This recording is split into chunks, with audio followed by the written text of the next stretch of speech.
Hello, boys. Hello, boyos. This is the Loner Gamecast, where we discuss that everything is video games. This week, we're talking about Battlefield 6. We're talking about how Warner Brothers is getting all sorts of patents. We're going to be talking about Rainbow Six Siege. We're going to be talking about Sony and a bunch of other fun stuff. My name is Jake. That over there, that way, is Nicholas Sapon. Hello, Nicholas Sapon. How are you? I don't know where I'm gonna be. Hello, hi. How are you this lovely afternoon? Oh, you know, still COVID. COVID, but doing all right. Hanging in there. Well, By you know, seat of my pants. I'm glad you're able to breathe. That is a huge positive. Huge net win. Shout out to Tim Brody on his sports game win. Oh yes, Tim Brody. Yeah, Tim Brody on the big, Big sport thing. The amazing curvature. He did it. The amazing curvature. The amazing curvature. Yeah, it's just the amazing. Super Bowl. It's the amazing curvature. It's amazing. It's okay. Curvature. That's a stretch.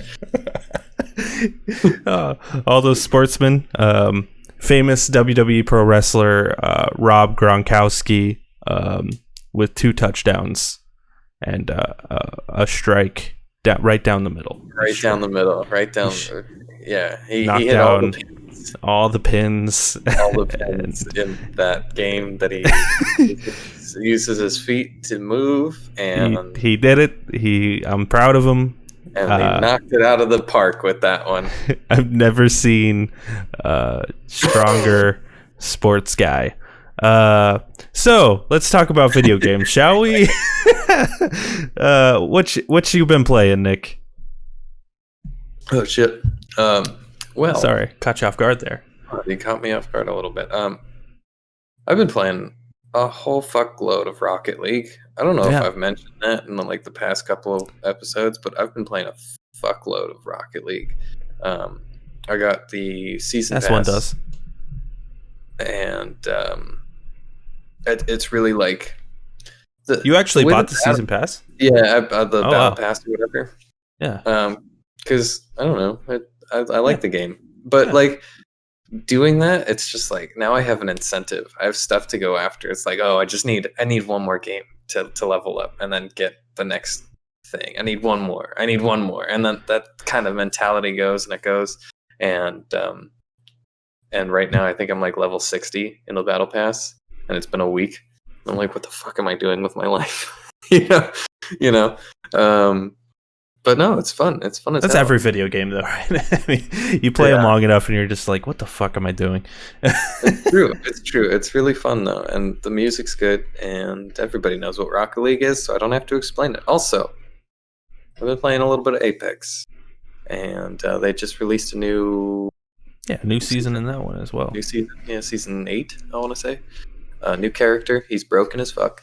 All of his abilities are stupid OP.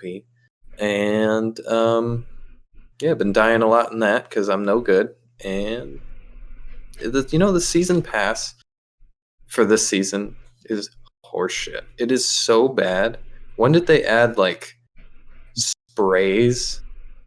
Or what? They're not sprays. The hollow sprays where you can put down a holographic image, and it's CS:GO where you mark like a tag. It's like a tag, but it's like a predetermined tag that you have to unlock through the loot boxes or through the battle pass. And I'm like, what is this bullshit? Who wants this? Just give me character skins, give me gun skins, stop giving me charms, loading screens. Nobody cares about that stuff. You're just filling your battle pass up with dumb sure someone stuff. Cares. I mean, maybe, but all it does though is it gives away your location if you put one down. Well, I mean, an open crate gives away your location anyway. Well, that's true. That's fair. So if there's the way I've seen it in the game is there'll be a dead body, and then somebody will throw a skin down or hollow tag down, and it'll be like Octane was here or some shit like that. Um, it's so stupid. I Yeah, it have doesn't. one. I think I got one in a drop, and I'm like, what? When am I going to use this? What is this for? Who is this for? It reminds me of like the old Counter-Strike days, but like with those tags, you could literally put in any like PNG or JPEG that you wanted. Like people would like literally put tags of like Goatsy if you remember. Oh The god, dude like opening his asshole or whatever. Good stuff. This is the good days of gaming. Yeah, the Wild West of the internet. It was good. It was bad. It was the best of times. It was the worst of times. It's true. What have you been playing? What have you been playing? Dude, I've been playing a lot of stuff. Honestly. So like last week I mentioned I haven't been playing much. This past week though, holy moly, I played a lot. Rocket League, I've been playing that a lot. And unlike you, because I've been playing Apex as well. Unlike you though, I just like and no shade. This is just me personally. Like I just don't care about the season passes. I just play them because I think they're fun. Like especially Apex, like I just do not give a shit at all about any of the skins. I just like dropping with the boys, doing hot drops and just like dying. Like I have a lot of fun. I feel like I'm getting better at it too, which is nice. I get that. Actually, the last game I played with a couple of friends was we were talking about like gun skins and stuff, and Anthony picked up a skin, one of my guns, because he's like, hey, I need a gun. If you see one, let me know. And I dropped it for him. I'm like, I have this one. He's like, oh, this is a horrible skin, because it's like one of like the legendary things when it's got shit coming off the sides. And I'm like, I'm thinking about it. I'm like, yeah, this is a horrible skin. So I just went into Apex and went basic on every single skin. And I don't care. I don't care what my guns look like. I don't care either. It's like it fills up the screen with junk, it really does. And honestly, sometimes it looks really bad. But go ahead. I just had to. No, yeah, I'm with you. Same with Rocket League. Like I've been playing a bunch of that, and like I just like playing it. Like I don't really care about getting new skins or anything. What I would like in Rocket League though is like when you score a point, you get like an explosion. I do want a new explosion because I just unlocked one actually. I like the fish one where all the fish come out. Yeah, that one is good. Really good. There's some good funny ones, but yeah. So I've been playing those two games. And I've also played a little bit of Rainbow Six Siege, kind of jumped back into that. And dude, going from Apex to Siege is just the weirdest experience, because Apex, it takes a lot of shots for you to die. Siege, you take like one shot to the foot and you're dead. And it's kind of annoying. I'm remembering why I hate this game. And it's not because of the game itself. It's mainly, there's just some like things in it. Like I feel like the hitboxes are off, and then like mainly that the hitboxes are off, and it pisses me off. I've noticed that myself, and I don't know if it's like a network thing for that game or if it's actually like the hitboxes just do not line up with the characters themselves. I think it's a bit of both. I think it is a bit of both, because like where I feel like the head is like this tiny little thing like right here on like his forehead. Because I shot someone like right in the fucking jaw like 20 times and it wasn't a headshot. It's ridiculous. I've also been playing Crash Team Racing. Been playing a bit of Crash Team Racing. Played quite a bit of it actually, and man, what a hard game. I'm surprised by how hard it is. Like I want it to play like Mario Kart, and it just isn't. But I kind of like it more because of that. It's like the way you have to like turn and like grind it out to get the extra boost, because that is like Mario Kart, but like it just happens naturally when you're playing Mario Kart. You have to like line up a dial when you drift to nail the boost, and the boost and the drift is like very intense too. So like you have to do it at very particular moments, and like you have to kind of learn the tracks and stuff. I like it a lot. It's a lot of fun. Do you know how many tracks are in that game? I don't know. Okay. I wish I could tell you, but I don't. Just kind of curious. I've been playing the adventure mode, so like I've just been going through the different worlds. It's sort of like like Mario, where there's different worlds and then you go to the different tracks. But it's like open worlds, but you know what I mean. I get what you're saying. Been playing that, and also what I've been playing. So I went on a bit of a journey today, or last week. A hell of a journey. We'll see if I can grab this shit.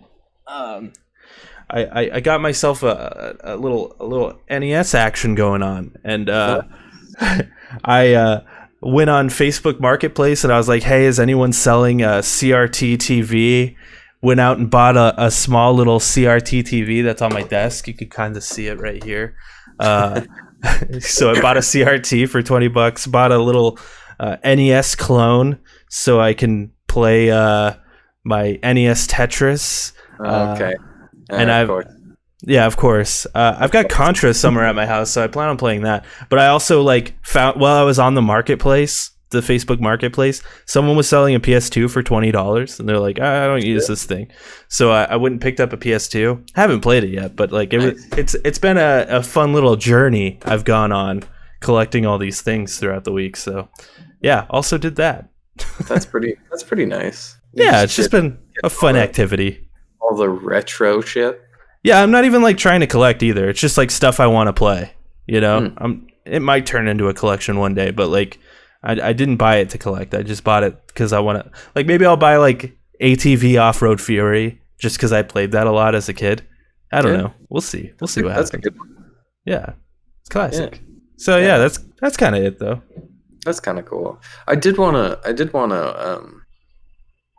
bring up because we brought it up last week and what to get excited for, or whatever the fuck it was, what to look forward to. And we didn't bring it up. Any of the PlayStation Plus games that came out. I've also been playing Control a little bit. I'm pretty deep in the story actually already. Destruction All-Stars. You've been playing that? That game feels really fucking good. It feels so good. I know I said this to you earlier when I was playing it. I was just playing it, and it reminded me. It brought this nostalgic feel that I had, and I couldn't quite place it for a while. And I'm like, where do I remember this from? This feeling. What is this feeling that I'm getting while I'm playing Control? And just one day I was playing it, and it just dawned on me. And I'm like, oh, dude, this is the feeling that I got when I first played Half-Life as a wee lad. You know, just that. Yeah, crazy, that aesthetic. Spooky. You don't really know what's going on. There's people on the floor, and they're like, and they have the head crab on them, and you're like, what is happening here? And you just don't know. I get huge nostalgia from. I get that. It's scary, not because of jump scares or gore. It's just the environment is sort of terrifying and it's very alien, but also real, very real. And I think that's a very, very cool thing. And then also, Destruction All-Stars. I've been playing that, and that game sucks right now. It sucks bad right now, especially playing with friends. Yeah, especially playing with friends, dude. They have 4 modes. There's a mode where it's a free-for-all. You just crash into people and you try to get first. You try to get the most damage in the game, which is kind of fun. Gets kind of old. Puts you and 16 people up against each other. You can only join that by yourself. Then there's the best mode, I think, and it's some sort of the floor kind of falls down in sections, and you have to try to stay on as long as you can. It's kind of like a battle royale. They puts you up against 16 people, and you try to knock them off into this thing, but also not try to fall off yourself. You can only join that with one person. And then there's 2 modes that are just kind of boring. There's one where you have to hit things to get points in a car, and then you take that same car and you blow it up into this center area in order to get points. But if that car blows up before you get to that center area, then you don't get any points. It's kind of dumb. And then there's another one where it's you have to pick up gears and then bank them. You get out of your car, pick up gears, and then you stand on a platform for too long, and you get points doing that. I guess it's kind of like Domination from Call of Duty meets that game mode in Titanfall 2, where you like kill and then you have to go run to the bank or whatever. Right. It's just I like that mode in Titanfall.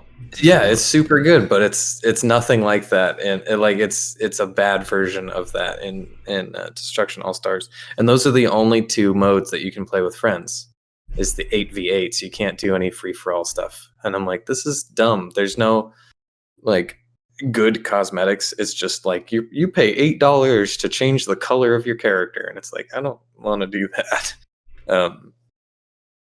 But like the characters are all kind of kooky, but like every single character is kooky. You're like, just where's my regular people? Where are the standard people that? But everybody's like, oh yeah, I'm a what were they called on YouTube? And I'm an influencer. Everybody in that game is a fucking influencer for some reason. It's like this influencer from Russia and this influencer who was famous for a movie and now he's not famous, but he's famous again because he's in this Destruction All Stars, and it's just really dumb. It's very dumb. It could be very good if they change a couple of things around. The driving feels nice. The crashing kind of feels nice. The sounds are good. And the controller, the PS5 DualSense is awesome with that game. But yeah, it could be good down the road, but it is just boring, and there's just nothing about it that stands out, really. I'd love to play it, but, don't have a PS5, so... I'd love to play it with you. That's also why I haven't really played Control again, because I'm just sort of waiting for a PS5, because I want to play that performance mode. Yeah, it's super nice. 60 frames. Yeah. I did download Concrete Genie. I haven't started it yet, though, so I will report back. Yeah, I haven't downloaded that yet. I wasn't going to download it until I beat Control. I'll try and beat it this week. No promises. It's a short game, I hear. I don't know. I don't know. I hear it's like 6 hours. So anyway, well, let's get into the news. You gotta get your kalimba, dude. Dude, I moved into this room, and it's like I just fucked up. I fuck up every week. Where's my uke? It's too far away. I can't get the uke. I want to start with this one, actually. This is why we fail. This is why you fail. This is why. I want to start with this one. This is a post on Reset Era by Thomas Mahler.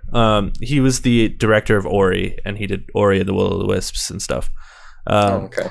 So it's a quote. It's kind of long. I think it's worth the read, though. So I'll read it, and we can discuss what he has to say. Because you'll kind of get the idea. It's kind of about false advertising in video games. So like Cyberpunk and stuff. So I think this is kind of interesting and worth the read. So go for it. I'll read along with you. Okay. This is something that's been bothering me for a while. And this is a quote from Thomas Mahler. Here we go. This is something that's been bothering me for a while, and I get kind of riled up about it every time I see it unfold. And every time it keeps happening, people keep falling for it. It all started with Molyneux. He was the master of, instead of telling you what my product is, let me just go wild with what I think it could be and get you all excited. And that was fine until you actually put your money down, and then the game was nothing like what Peter was hyping it up to be. He pulled this shit for a good decade or more, with journalists and gamers loving listening to Uncle Peter and the amazing things he's doing for the industry. It took him to release some pretty damn shoddy games for press and gamers to finally not listen to the lies anymore. Then came Sean Murray, who apparently had learned straight from Peter Molyneux's handbook. The guy apparently just loved the spotlight. Even days before No Man's Sky released, he hyped up the multiplayer that didn't even exist and was all too happy to let people think that No Man's Sky was Minecraft in space, where you could literally do everything. You being able to do everything is generally a common theme behind the gaming snake oil salesman. Because, hey, that sort of attracts everybody. Obviously, there was massive backlash when No Man's Sky finally released, and the product being nothing like what Murray hyped it up to be. But what happened then? They released a bunch of updates, so let's forget about the initial lies and deception, and hey, let's actually shower him with awards again, because he finally kind of sort of delivered on what he said the game would be years earlier. Thanks, Jeff Keighley. Rewarding that kind of behavior will surely help the industry grow stronger. And then came Cyberpunk, made by the guys that made The Witcher 3, so this shit had to be good. Here's our Cyberpunk universe, and trust us, you can do fucking everything. Here, the entire CD Projekt Red PR department took all the cues from what worked for Molyneux and Murray and just went completely apeshit with it. Gamers were to believe that this is a sci-fi GTA in first person. What's not to love? Every video released by CD Projekt Red was carefully crafted to create a picture in players' minds that was just insanely compelling. They stopped just short of outright saying that this thing would cure cancer. This strategy resulted in a sensational 8 million pre-orders. What happened then was this, and he links like a video to a bunch of like glitches and shit. The product was a fraction of what the developer hyped it up to be, and on top of that, it barely even ran on consoles that it was supposed to, quote, run surprisingly well on. I'd argue that all three of those are clear examples of you folks all being made fools of, and even the journalists in the industry happily played along, each and every single time. And let me also say, from the perspective of a developer, all of this just sucks. Back in 2014, I remember some journalist from some big publication telling us that Ori almost got some cover article of some magazine I read frequently, but ultimately they had to pick No Man's Sky because it was the, quote, bigger game. I kind of agreed back then, thinking to myself, okay, I get it. They have to promote the bigger game. They obviously have to go for the clicks. Sucks, but that's how the game is played. But then I really felt bamboozled once No Man's Sky came out, and it became clear that all this hype was really just built on lies, and the honest guy who just showed his actual product really got kicked in the balls because the lying guy was able to make him some tall tales that held absolutely no substance. I know this whole thread might come off as me sounding bitter, and I'm sure there'll be some people that see this as me shitting on other devs. No, I'm not. I'm shitting on liars and people that are okay with openly deceiving others. I'd argue that we should all agree that this shit is not okay. If I go buy a car and the car salesman sells me a car that supposedly has 300 horsepower, but on the drive home after the purchase, I noticed that he switched out the motor when I wasn't looking, I'd be rightfully pissed off because I was deceived. And yet, gamers and journalists don't really seem to mind all that much. Yeah, the backlash is coming, but usually you see a ton of people then arguing that they like the game that came out of it anyway. That is not the point. It doesn't matter if the snake oil actually tastes fine.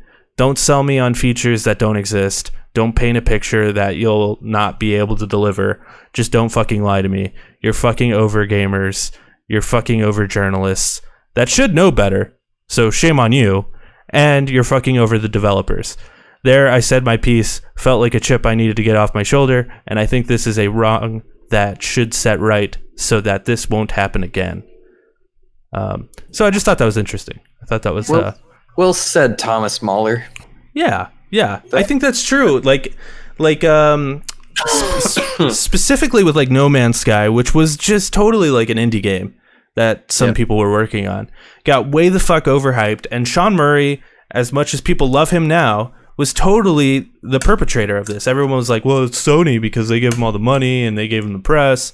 But like, no, Sean Murray went on fucking Stephen Colbert and was like, oh yeah, you could see other players. You can do all this. And it's bullshit. Well, Thomas Mahler made a beautiful game in Ori and it got no love for it at all. It's kind of getting some love now. But like, you know what I mean? Like, it makes no sense. The whole gaming industry, and I think the biggest issue with it for me personally isn't so much of Sean Murray lying and shit, because you know that kind of comes with the territory of trying to like sell a product. Kind of happens. but like it's more on like the journalists who are supposed to be there to, like, your whole job as a media journalist is to expose when the media is garbage or when it's bad or when they're lying. And like there's only a few journalists out there actually doing that. Like, you know, a great example of that is Jason Schreier, who's been like calling out people for years, and people fucking hate him for it, including people in the gaming industry. So like it's just wild to me. It's wild. Yeah, it is wild, and it does fall squarely on the journalists, and it's just I understand, because games journalists, you have to be a fan in order to become a games journalist. Otherwise, you won't be able to write about it.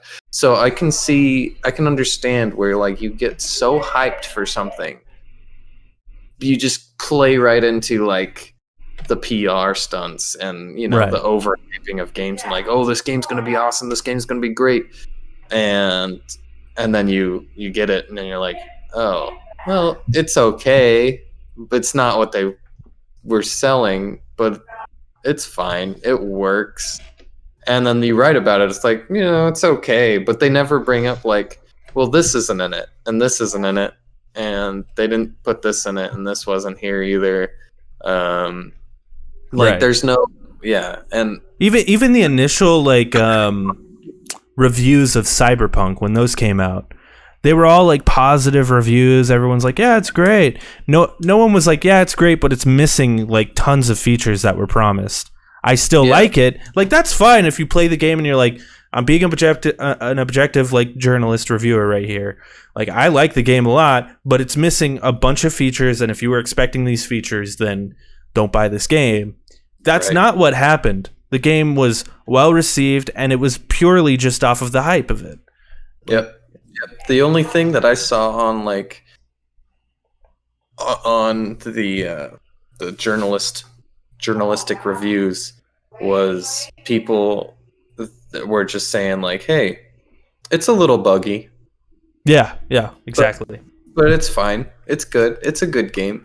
And then, you know, you get into it, and of course they didn't release the console editions of the games to the journalists right away, and that should have been like red flag number one. Like, well, why are they not showing these off? Why aren't the journalists getting all of the copies of this game? And it's like, oh, okay, so it just doesn't fucking work on some of these things. And they knew about it, you know? Yeah. And even beyond that, like even on PC, like the game is still like not what it was supposed to be, you know? Yeah. Just looking past just the bugs and stuff and not being able to run, just the features that aren't in it. I hear there's 3 skill trees or 4 skill trees or something, and then there's one at the bottom that just never unlocks. Like, there's a spot for it, and it's like, oh, that must be a skill tree that I get later, and it just never unlocks. Like, they just took something out. The whole, like, this thing that's on the menu, and it's like, oh, that's something that I'm gonna get. It just doesn't exist. They just took it out, and then they didn't smooth it over, I guess. They didn't. And like the reason this happens too is because they promised so much that they weren't actually able to make a coherent game in time, because they promised so much and couldn't deliver on like any of it. Well, the biggest thing is like they had all the time in the world. Yeah, they have all the time in the world. What are they gonna do? It's true. They could have delayed it again. They never had to put a release date on it in the first place. When they first announced the game, it's like Cyberpunk 2077 coming out when it's ready. 2077. And when it's ready was the tagline, and everybody's like, "What does that mean?" And it built hype back in what was it, 2018? No, it was like 13. Well, that was the initial, Yeah, the initial where it was just a picture. But they kept releasing those things where it was like, you know, the yellow page. We all know it well now. The yellow page with the writing, hey, give us time. It'll come when it's done. Yeah. And then, then it didn't come when it was done. It came before it was done. Way before it was done. It was like half-baked. Yeah. I don't know. I don't the only thing I like that is half-baked It's cookie dough. Anyway, Brownie mix. Yeah, brownie mix too. Yeah, I like that molten center. It's good. Next piece of news. This is a report that comes from PlayStationLifestyle.net, written by Zarmina Khan. Battlefield 6 will feature a new level of destruction and will include a free-to-play element. Known Battlefield insider Tom Henderson, who's been spot on with recent leaks, has published a video spilling new information about the series' next entry. Tentatively called Battlefield 6, the game will reportedly feature completely destructible buildings, which Henderson describes as Levolution on steroids, according to him. Players will be able to destroy every structure except for those that are part of mission objectives. There's some more kind of interesting stuff. It kind of talks about how there will be the squad system will still be a thing, and what about this free-to-play element? Yeah, I'm not too sure. It doesn't get into it too much. In addition to the above, expect battle passes with 8 to 10 week seasons, crossplay, and some kind of free-to-play element. On crossplay, Henderson believes that if Battlefield 6 releases on last-gen consoles, it'll come with cross-gen play. As far as the free-to-play element is concerned, his guess is that it'll be a Battle Royale mode akin to Call of Duty Warzone. So, yeah. I kind of hope that they steer away from the Battle Royale, because they tried that last time and no one gave a shit. Did they? I don't remember. They did. It came out Battlefield 5, and then I remember it came out in November, and then in January is when they dropped the Battle Royale, and no one cared. Because everyone's you're just trying to capitalize on the Battle Royale thing, because that's when Battle Royales were super hot. Warzone had already been out for a few months or whatever, and but I feel like it's been a while since we've gotten a Battlefield game, so I'm kind of excited. And the fact that everything's destructible, you remember that in Battlefield 3, I think it was, where all those buildings crumbling and shit. That was pretty hype. So see, that's the problem with that game, though, is if you take out all the buildings, if say you have a flat land, right, and you have buildings in the way, and there are all these buildings, right, and then you just blow them all up at the end of the game, you're just gonna be sniping the whole time. You're gonna have a guy over here and a guy over here, and then I'm sure it's not gonna be easy to blow up buildings. It's just maybe the destructible walls will be in Siege, where you can blow out chunks of the wall or something, and some buildings actually collapse. And I don't know what it means exactly, but I'm interested. I'm not a huge fan of the Battlefield series. I stopped at Battlefield 3, and we played Battlefield 4 a bit. Yeah. I mean, I bought Battlefield 4, I think. And you played 1 as well. I did, but I got it for either free or super cheap. Because I borrowed that game from you. I hate this game. This game sucks. The single player was fun with the tank mode. Remember that tank was cool. The stories, little stories that they had was pretty. I never played 5, so I don't know. I didn't either. But yeah, just the multiplayer. It's so slow. It's just so slow. It's all right, you gotta wait to spawn.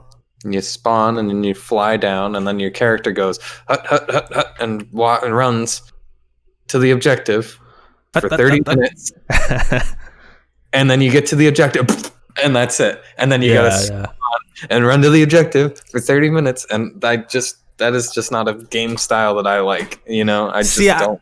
I like it because it's not competitive. It's not super competitive. To me, it replicates a Warzone pretty well, and it kind of puts you in the space. It's more immersive than Call of Duty, because when I'm playing Call of Duty, I feel like it's more it's more akin to playing paintball.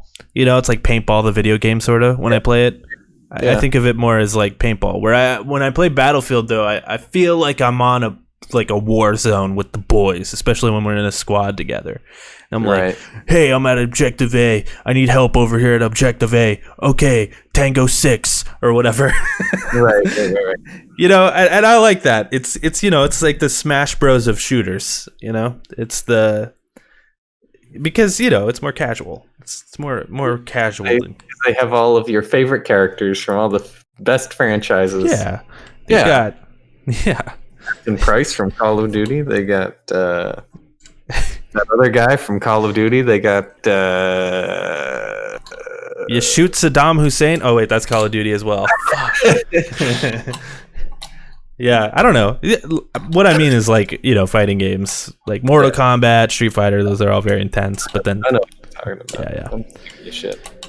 Anyway, it's all speculation anyway, so we'll see. And it does say that we should see more by spring. So we'll see some more information in spring. Like coming up months.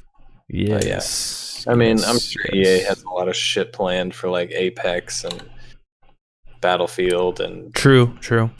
their next Star Wars game. True. Whatever. Yeah, you think we'll see another Battlefront? Yeah. I think it's likely. Yeah. I do. The more I think about it, the more I'm like, yeah, they probably should. Dude, I want them to go back to the Battlefront 1. I just enjoyed Battlefront 1 more. I didn't like the classes as much. I liked choosing my gun and going, this gun's good, and just choosing your character, I like the classes. I feel like it suits Star Wars better to like choose classes. I feel like that feels more like Star Wars, where it's like, it's you're a snow trooper, Yeah, in like the sense of like the older one, it's more true to like the older. But even just like the movies, it's like that's the snow trooper, and that's the sky trooper, and that's the pooper trooper. Yeah, Scooper trooper. I don't know. Super duper trooper. We absolutely need Gungans in the third one, though. That's for sure. Gungans, battle droids. I want to do that on Naboo. Yeah, we got the battle droids. We did get the battle droids. So. And that's the best faction is the battle droids. Yeah. I like Battlefront 2. I wish it was a little better. So maybe Battlefront 3 will fix it. And especially with like the newfound love of it over on PC. Yeah. It seems a bit more likely. As long as they don't like bungle the release of it, then I think they're good. Well, because like the second one came out and they totally messed up the release with the loot boxes and stuff. Oh yeah, okay, that's what you're talking about. Yeah, I don't give me shit that I can upgrade and get better at. Like, just give me the game. Just let me play. Like, you're giving me little fucking cards that are like, oh, you shot 16 people in the head. You get better headshot damage now, and it's like, no, that's fucked up.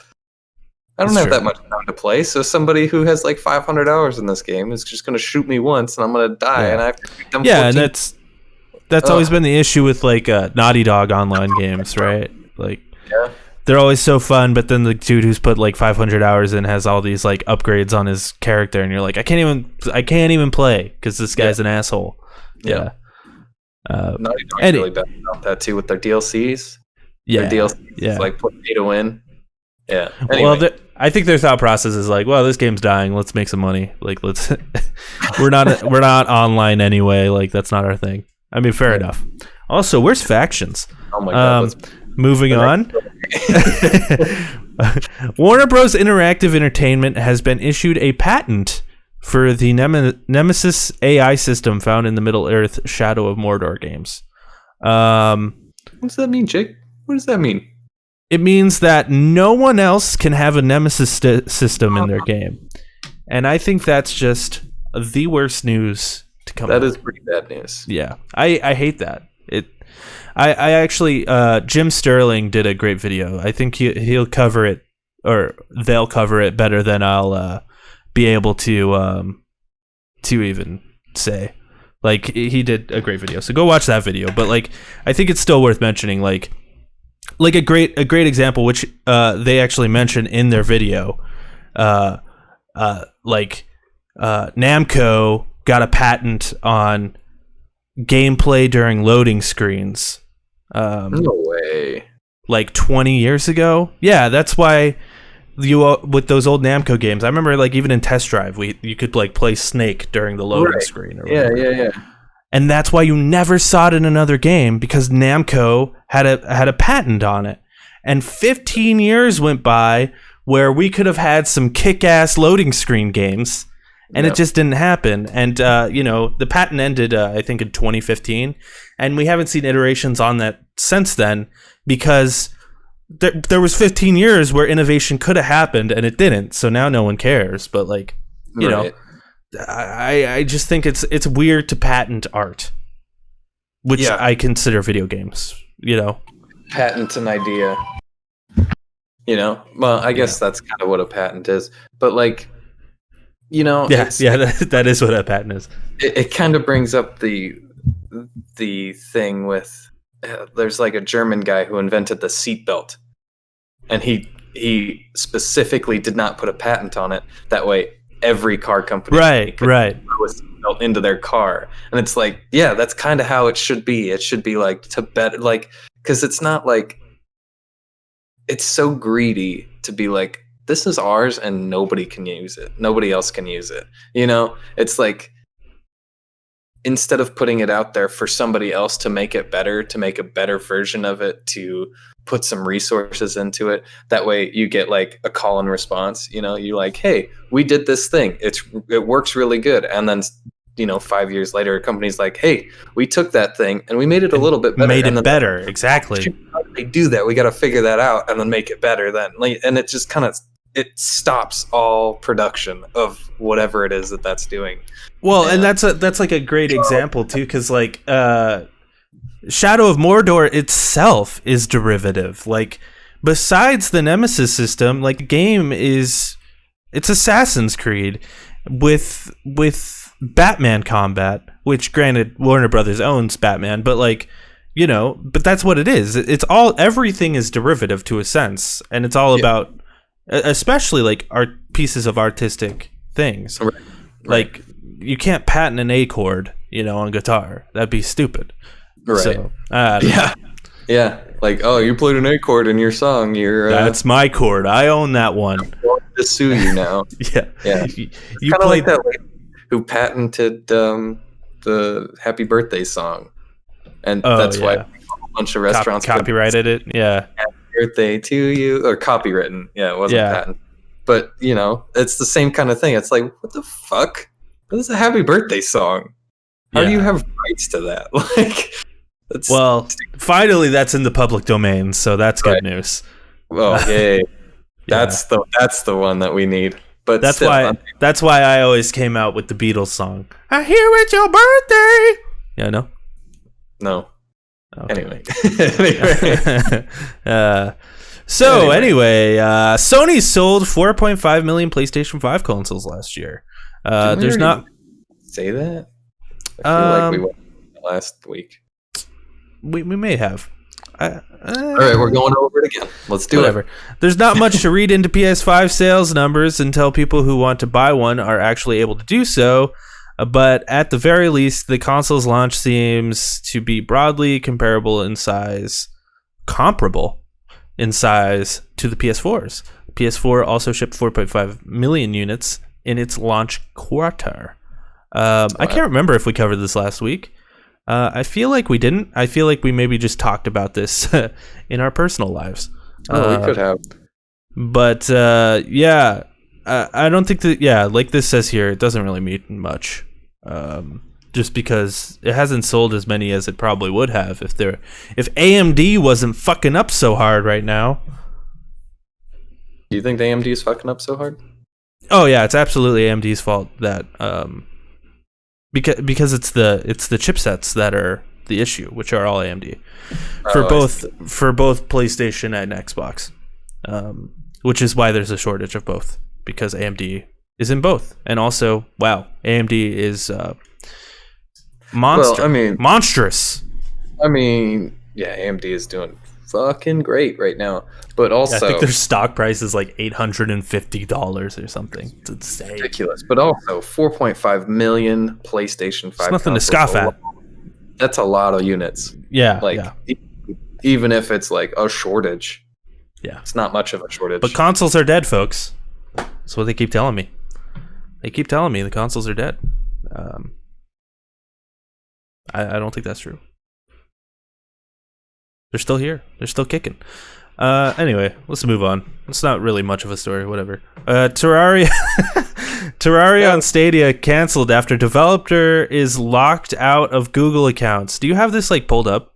Because I don't. I do. Can you pull it up? Can you read it? You got this? I can read it. Yeah, I'll take this one, Jake.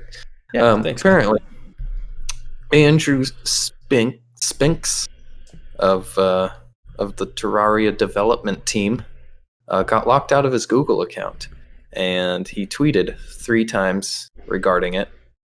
Let's see which one is the longest. Well, okay, so this is the first one. Okay, and he tweets, "At Google, my account has now been disabled for over 3 weeks. I still have no idea why, and after using every resource I have to get this resolved, you have done nothing but given me the runaround." Then he tweets again, "My phone has lost access to thousands of dollars of apps on Google Play. I had just bought Lord of the Rings 4K and I can't finish it. My Google Drive data is completely gone. I can't access my YouTube channel. The worst of it all is losing access to my Gmail address of over 15 years." And in his final tweet, he wrote, I absolutely have not done anything to violate your terms of service, so I can take this no other way than you deciding to burn this bridge. Consider it burned. Hashtag Terraria for @Google Stadia is canceled. My company will no longer support any of your platforms moving forward. Oh, and then he also says, I will not be involved with a corporation that values their customers and partners so little. Doing business with you is a liability. Damn. Where do you see that? I didn't see that. Is that? It's right. It's right underneath. He commented. Yeah. That must come later. Yeah. He commented on that. That's pretty crazy, though. Yeah, Google's I don't even know what the fuck happened there. That's weird. Lost shit, I guess, and then. That's a big game to lose on Stadia too. Yeah. Could you? Well, I mean, you can play Terraria on your phone, I believe. Yeah, you can play it on your PS3 if you wanted. Yeah, like that game's been around for. It's old, yeah. 10 years, I think. It's on the Vita. Like that's how old it is. It's on the PlayStation Vita. But it's on the PS1, bro. I don't know about that. But seriously, like we were just talking about Stadia last week. We were like, hey man, if they had like a good developer, like just you know, exclusive on there. Well, this is not going to sell your fucking Stadia shit. Locking a developer out of all of their stuff on Google, like. Well, it's unbelievable because I had like I'm much smaller fries. My fries are much small. Like the guy who made Terraria is like he's like a supersized fries. Yeah, I gotcha. I'm like a one French fry compared to him. But I was locked out of, and this isn't Google, this is Facebook. I got locked out of my Facebook, and the customer support is absolutely atrocious on those things. And I imagine Google is very similar, where there isn't like a call center where you can call someone. It's all robotic and it's all horrible. And the fact that it's like that for someone who's developing for your platform is just like ridiculous. Like this man should have like a direct line to like your fucking CEO, like Z's, whatever his name is, or like at least like the head of Stadia, like that's insane to me that like he can just get locked out like that. I don't know exactly like what he means by locked out. Like he was banned or something from Google, or he lost his passwords, or like what the fuck happened? I don't think he lost his passwords. I think what happened is like he just tried to log in one day and he couldn't. Yeah. And then he went through the process of get my password back, and they're like, well, this account doesn't exist anymore. I think that's kind of what happened. And like, in order to fix this, I feel like Google should be like, okay, well, here's $500,000, and we're very sorry. Like, I can't imagine that's like that a Google account for 15 years, and then you just lose everything. We would lose so much shit. I would lose so much shit, and I don't have that much shit. I'm trying to find if there's been like some sort of statement by Google. I doubt it. I'm not seeing anything. unfortunately, I don't have the CEO's number on hand, so I can't really reach out for comments as much as I'd like to. Trying to keep some journalistic integrity over here, but yeah, it's just weird. Something weird happened. I don't even know. I don't even know if it's obviously Google's fault, but I don't know if they would have done that intentionally. I mean, obviously they probably wouldn't do that intentionally, but but the fact that nobody's been reaching out to a guy. And apparently this all started on January 16th, and he made these tweets yesterday, so February 7th. So this has been going on for almost a month, where he's been trying to get in there. So it's not like he just got pissed one day because he couldn't get in. He's been trying to get in because he wants to fucking make a game for your platform to make you money. And and Google has not made a statement at all. That's insane. That is crazy. Wow. They should fix that. Yeah, definitely. Google, get your shit together. How do these companies have... I was thinking about this. This is a little bit of a tangent, but I'm going full tangent here. How the fuck do these companies, the CEOs, make so much fucking money and their products are almost always barely functioning? And this goes all the way down. And I was thinking this while I was getting McDonald's the other day. Okay. Yeah. Okay. What's the story behind that? And I sat in this drive-through for fucking 40 minutes at a fast food restaurant. Yeah, seriously, 40 minutes. And the food was cold and it was shit. And it's dude, how does the CEO have billions of dollars when this is the fucking product where I wait forever and I get this shitty product? Same goes for Google. Same goes for Facebook. I don't know. It just pisses me off. I want to smack him. I want to smack him in the face and watch $1 billion fly out of their ears. I had a friend in Minecraft. Had a photographer friend, or have a photographer friend, and he works a lot with Photoshop. And he put up an image that he was going to submit to a what would you call it, a magazine. And he was working on it, and he took him 200 hours to work on it. One day he came back to it, and the image was gone. And he's like, "Yo, Adobe, what's going on?"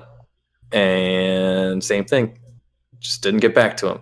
Couldn't give him an answer, couldn't give him his image. He's like, "I'm gonna sue you because this is my work. This is how I make money. And I just spent 200 hours on this thing, and all this stuff's gone." So I can imagine the same thing is happening with this. Well, this man needs to stop saving on the cloud and get a fucking hard drive, first of all. Okay. Stop saving on the fucking Adobe cloud, okay? Save on the hard drive, all right? You pay for it, though. It should. I know you pay for it, but come on, save on your hard drive. Come on.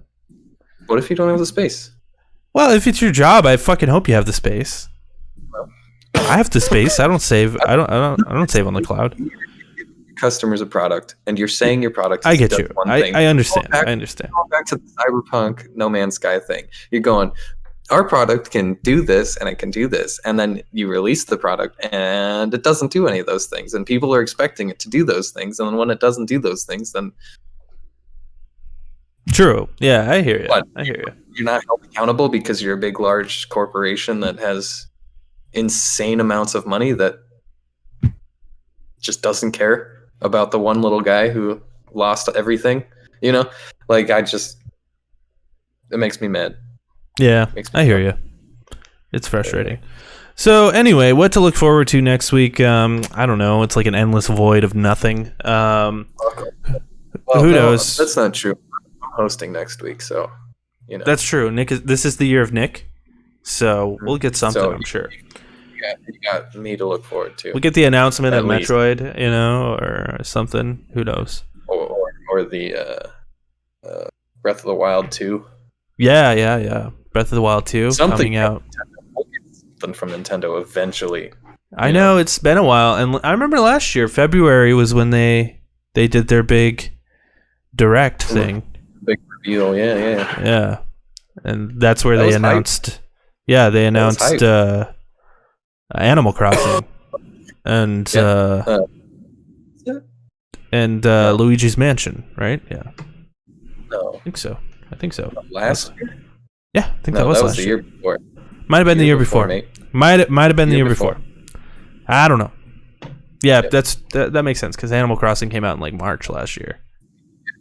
Yeah. Well, that might have been when they like put a date on it though, right? In February, and they're like comes out next month at like the end of the month. I think that sounds right. That sounds right to me. I don't know. Take your word for it. You want to do your Open Critic bullshit? We got Open Critic reviews.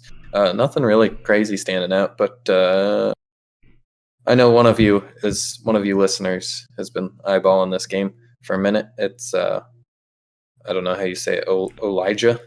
Elijah? Elijah. Olaya? Elijah. Elijah? Elijah? I don't know. Anyway, out of 54 critic reviews, they averaged out to about 78. So it's a pretty okay game. Pretty okay. I don't remember what 78 is considered on Open Critic. What they have like little people. 78. It's strong. It's a strong game. It's a strong rating from 54 critic reviews. And then also we've got Neo 2 the complete edition. Out of 20 critic reviews, Olaja got an 87. Olaja. I just went to howtopronounce.com. Olaja. Okay. Olaja. I'm playing it in the cans here. Olaja. Okay. Olaja. Olaja. Olaja. Olaja. Olaja. We got it.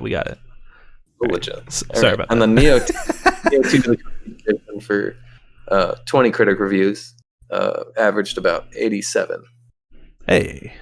So that would be considered on their little thing here. Also strong. That sounds strong. I mean, it's a B. Strong. That's a B plus. Next level up is mighty. That's mighty. I think that's the last level. It's mighty, strong, and then something else. Yeah, and all those critics that gave Neo 2 a bad rating just need to get good. They just need to get good. They just need to get good. And I'll never play it because I'm not good. Yeah, So. I was really thinking about picking it up, or at least at some point. It's a little expensive for me, for a game that I have interest in, but I know I'm not really going to enjoy. So I was watching videos on it, and people were like, "Yeah, this game's harder than all of the Dark Souls," and I'm like, "Oh, okay. Well, I'm not playing that then." Yeah. I've heard Neo is like the hardest of all of them. It's like, this is harder than Dark Souls, except you can kind of choose what makes it different. What makes it easier, I guess, would be like you choose your path. Like there's so many weapons and so many abilities and so many ways to level up, whereas like Bloodborne or Dark Souls is like, or Sekiro was the example that I was given. Sekiro, like you have to get good at the way they tell you to play, whereas Neo is like you have to figure out how to be good for yourself, right? And I'm like, interesting. I like that, but also I'm terrible at Souls games, so I probably will stay away from this one. Yep. Well, do you have a question for no. the followers and the friends and the family and the boyos? No, you don't have any answers for me. I don't have a fucking question for them. Oh, wow. What do you guys think about the whole? Do you like liars? Do you like people lying to you? It's funny, dude. Like, cause we do questions, right? And we've gotten a lot of shit for like the stupid questions because we did some stupid ones where I was like, why or where? But we always got answers on those ones. It's true. And then the real questions, no one answers them. So you know what? What I have to say to you? What? That's the question. What? What? What? Make sure you check out the other Lonercast shows. We took a week off this week with the Jake and Corey podcast, but we'll be back next week with a hot, fresh ticket right out the kitchen. Check us out on Twitter at emergencypizza_. That's me. And Nick is at fatal_microwave. Check us out on twitch.tv/lonercast. We stream this live every Monday at about 3:30ish. I also do a bunch of video game bullshit on here. Sometimes we talk about politics. Sometimes we don't. We do whatever. Also on the channel, keep an eye out. We've got a bunch of cool things coming. So yeah. Bye. Keep an eye out around Valentine's Day. Me and Jake have something sexy planned. Yeah, we do. Yeah, we do. I got my red thong ready to go. We're getting banned off of Twitch. Let's do it. Be on a live stream for about 5 minutes. Oh yeah, that's all it takes, baby. That's all it takes. Oh, what happened to Volt? Wasn't that their thing? They're like energy drink, like the Mountain Dew energy drink. Volt? No, that was Amp. I believe Amp is still around. Mountain Dew. Volt. Amp Energy. Voltage. Not voltage. Voltage. Voltage. Was just a color. That was just one of the. Is it? It was Amp Energy. No, voltage was a thing. I know voltage was a thing, but it was like this. It was a regular soda. It was just a flavor. I thought it was supposed to be like an in between of like soda and energy drink, and that's why they called it voltage, because it was like super high in caffeine. It wasn't high caffeine, but it was like super high sugar. That was like the most voltage, also known in New Zealand as electroshock. Wow. And in Honduras as extreme, is a Mountain Dew flavor.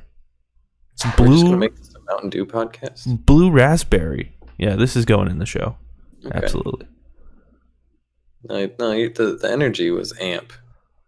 Amp Energy by Mountain Dew. Mountain Dew Amp Energy. I don't think I've ever had that. Amp. Is it good? It was okay. Or Game Fuel. They have Game Fuel.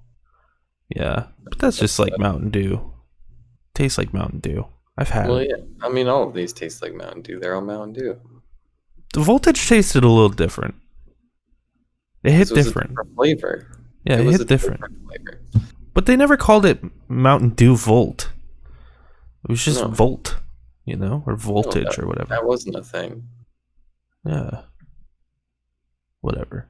What are those other ones? Those like Mountain Dew, like the ones that come in the cans. What are those called? What? All of them? Well, you know what I mean. Like the taller cans, sort of like these Game Fuels, but they're not Game Fuels. What are they called? Amp.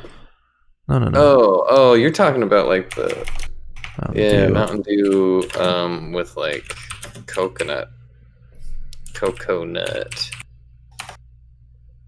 Kickstart, yeah, the Kickstarts. Yeah. I don't understand those. Like, what are they? What's so special about them? They're just weird flavors. Are they? Is that their thing, that they're healthier? They've got caffeine, and usually they have like... See, because this doesn't have any juice in it. Yeah, it contains 0% juice.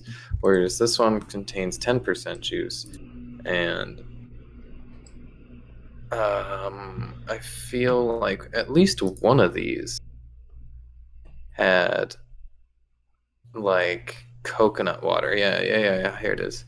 Mountain Dew Kickstart Hydrating Boost Watermelon combines the great taste of dew with real fruit juice and coconut water.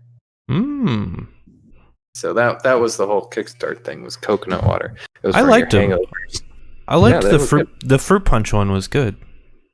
I liked the black lime. Yeah. I think you're right. I don't remember what they were called. But yeah. I like the green one. Yeah, it's called Original Dew. No, not that one. Maybe this one? Watermelon? It could be watermelon. What are the other ones? I like the black cherry one. You don't see black cherry soda that often, but I like black cherry soda. I think a lot of people feel that way, but I'm a big. My favorite Kickstart was the pineapple orange mango. Oh yeah, that one was good. I remember the yellow one. They still sell them. I see them at Walmart. Mm-hmm. They're a little bit more expensive because they have that real coconut water in them. I didn't realize it was coconut water, but how about that? Interesting. Fun facts. Great. Fun facts. All right, let's do the show. Our Mountain Dew podcast, and that's a podcast within a podcast. And now for the real podcast.